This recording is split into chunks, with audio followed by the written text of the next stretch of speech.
My dear friend, mutual fund company तो सही है, ये चीज तो सबको पता है कि अगर आप 100 रुपए, 500 रुपए या फिर 1000 रुपए आप म्यूचुअल फंड कंपनी में इन्वेस्ट करते हैं, आज से 10 साल बाद, 15 साल बाद एक अच्छा खासा रिटर्न प्रॉफिट आपको मिल सकता है। आप अच्छा खासा 10 साल में वेल्थ क्रिएट कर सकते हैं। लेकिन सबसे बड़ा सवाल यहाँ पर यह है कि आप एक अच्छा खासा म्यूचुअल फंड कंपनी कैसे चूज करें, कैसे सेलेक्ट करें, ये मेरा म्यूचुअल फंड अच्छा है, ये अच्छा रिटर्न दे सकता है, ये आप कैसे चूज करें, कैसे सेलेक्ट करें, ये आपका सबसे बड़ा सवाल है।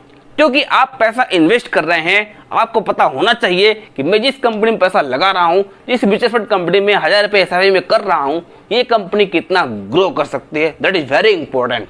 आज इंडिया में 5000 से भी ज्यादा म्यूचुअल फंड्स अवेलेबल हैं, लेकिन हम सेलेक्ट कैसे करें, कैसे पता करें कि कौन सा म्यूचुअल फंड्स अच्छा है जो आपके फ्यूचर प्लानिंग के हिसाब से, अच्छे रिटर्न के हिसाब से, आपके एज के हिसाब से, आपके टाइम के हिसाब से, आपके फेवरेट मंथ्स के हिसाब से, आपके फंड्स के हिसाब से अच्छा रिटर्न दे सकता है, आपको वेल्थ क्रिएट कर सकता है। इसके बारे में हम डिटेल में समझते हैं।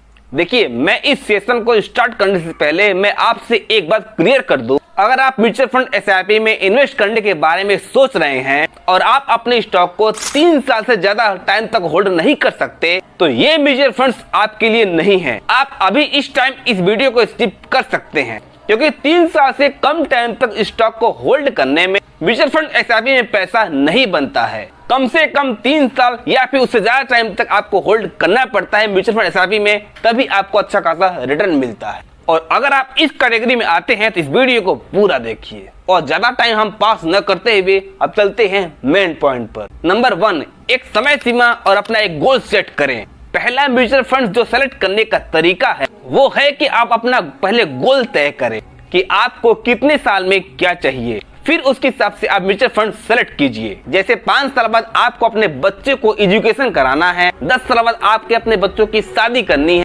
आपको फ्यूचर में कोई गाड़ी चाहिए या फिर आपको फ्यूचर में घर बनवाना हो, अगर आप ये सब पहले डिसाइड करते हैं तो म्यूचुअल फंड्स का सही टाइम और सही ड्यूरेशन आप तय कर सकते हैं। और जब आप अपना ड्यूरेशन एंड टाइम डिसाइड कर लेते हो तो यहाँ पर दूसरा पॉइंट आता है स्टॉक का एनुअली रिटर्न चेक करना। ये मत देखो कि यह स्टॉक 1 साल, 2 साल या फिर 3 साल में कितना रिटर्न दिया है, बल्कि आपको ये चेक करना है कि इसका 5 साल का रिटर्न कितना है और उसका प्रॉफिट कंसिस्टेंसी के साथ में बढ़ रहा है या फिर घट रहा है। कुछ स्टॉक तो ऐसे होते हैं कि पिछले 1 साल में उन्होंने 40% का रिटर्न दिया है, लेकिन फिर दूसरे साल उन्होंने 12% का रिटर्न दिया है।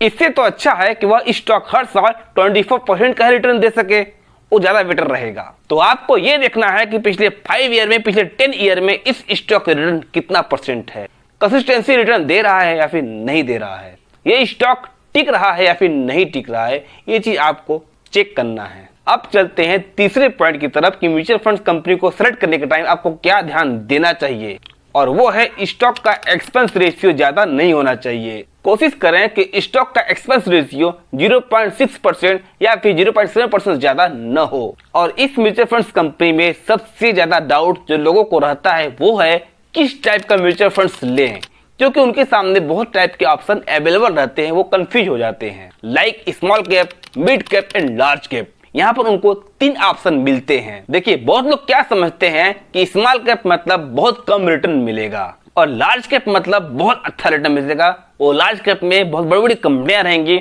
उसमें रिटर्न अच्छा मिलता है, लोग ये समझते हैं। लेकिन इसका जस्ट उल्टा। देखिए, स्मॉल कैप में आपका पैसा टॉप स्मॉल कैप कंपनियों में इन्वेस्ट किया जाता है और छोटी कंपनियों का शेयर बहुत तेजी से बढ़ता और घटता रहता है, और इसलिए इसमें रिस्क ज्यादा होता है और रिटर्न भी अच्छा खासा होता है। ठीक उसी तरह से mid cap and large cap भी होता है। लार्ज कैप में आपका पैसा बड़ी बड़ी कंपनियों में इन्वेस्ट किया जाता है और ऐसे कंपनियों का शेयर बहुत धीरे धीरे ऊपर नीचे होता रहता है, जिसमें रिस्क कम और रिटर्न कम मिलता है। अब आप समझ गए होंगे कि आपको पैसा किस में लगाना है, स्मॉल कैप, मिड कैप या फिर लार्ज कैप।